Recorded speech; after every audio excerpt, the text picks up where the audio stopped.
এই পৃথিবীতে সেই সব থেকে বেশি ধোঁকা খাই যে নিঃসন্দেহে মানুষকে অন্ধের মতো বিশ্বাস করে যায়। সবাইকে কাছের মানুষ ভেবো না, কারণ মুখোশধারী মানুষগুলো সব সময় কাছের মানুষ হয়েই আসে। কাকে বিশ্বাস করবেন? কিছু মানুষ তো চোখ মুছতে মুছতেও মিথ্যা বলে। আমাদের সমাজ সব সময় প্রতিষ্ঠিত কাউকে চায়, তবে কাউকে প্রতিষ্ঠিত করতে সাহায্য করে না। মানুষ অন্যের দোষ দেখতে পেলে বিচারক হয়ে যায়, আর নিজের দোষ ঢাকার জন্য উকিল হয়ে যায়। টাকা এখনকার দিনে সবচেয়ে গুরুত্বপূর্ণ। টাকা থাকলে বন্ধুত্ব, ভালোবাসা, পরিবার সবাই তোমার পাশে থাকবে। শুনতে খারাপ লাগলেও এটাই বাস্তব।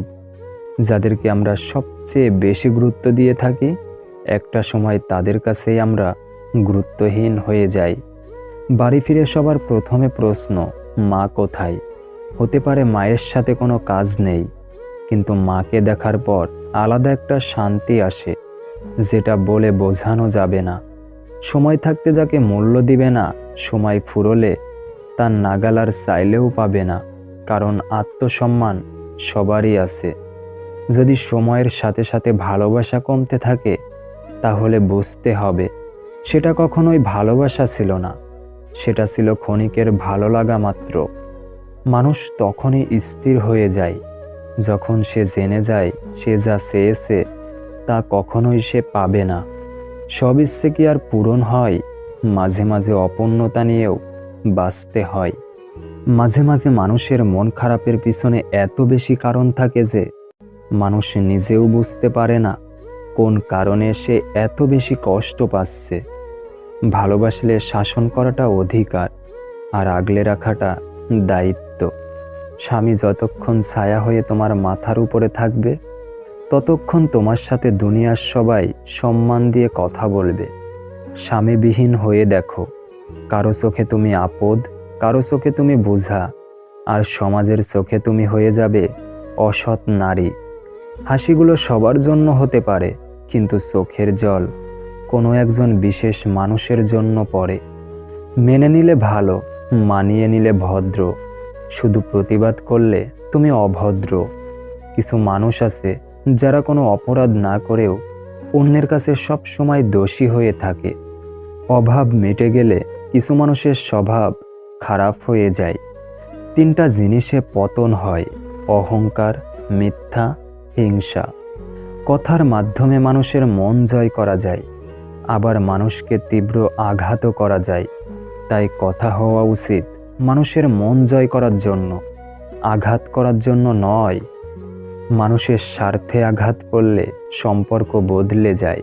কিছু মানুষ আছে দেখবেন, এত অহংকার নিয়ে কথা বলে, মনে হয় এদের জীবনে কখনোই খারাপ সময় আসবে না।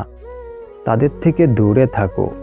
যারা তোমাকে ছোট করে, তোমাকে মিথ্যা বলে, তোমাকে ব্যবহার করে, তোমাকে অসম্মান করে। অন্ধকার দূর করার জন্য যেমন আলো দরকার, তেমনি ভালো মানুষ হওয়ার জন্য ভালো মানুষের সংস্পর্শে আসা দরকার। হাসতে দেখে ভাবছো আমায়, হাসি আমি বেশ, আসলে কষ্ট লুকিয়ে হাসতে থাকা আমার পুরনো অভ্যেস। সম্পর্কগুলো এখন এমন হয়, খোঁজ না নিলে দ্রুত বেড়ে যায়, আর বেশি খোঁজ নিলে বিরক্ত হয়ে যায়। আমি অনেকের কাছেই খুব প্রিয়, কিন্তু যখন তাদের প্রয়োজন পড়ে ঠিক তখন। বড্ড বেশি মন খারাপ হলে দুফোঁটা কেঁদে নিও।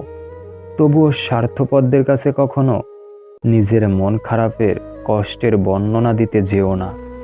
ভালোবেসে কাউকে বুকে জায়গা দেওয়া খুব সহজ, কিন্তু সেই বুক থেকে তাকে মুছে ফেলা অনেক কঠিন।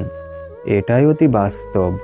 নিজের একান্ত ব্যক্তিগত কথাগুলো কাউকেই বলা ঠিক নয়, কারণ ঝগড়ার সময় আপনার খুব কাছের মানুষই সেই সব কথাগুলো তুলে আপনাকে ক্ষত বিক্ষত করতে পারে।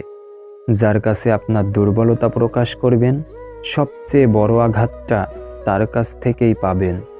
প্রতিটা মানুষের শান্তির জায়গা হলো তার পরিবার।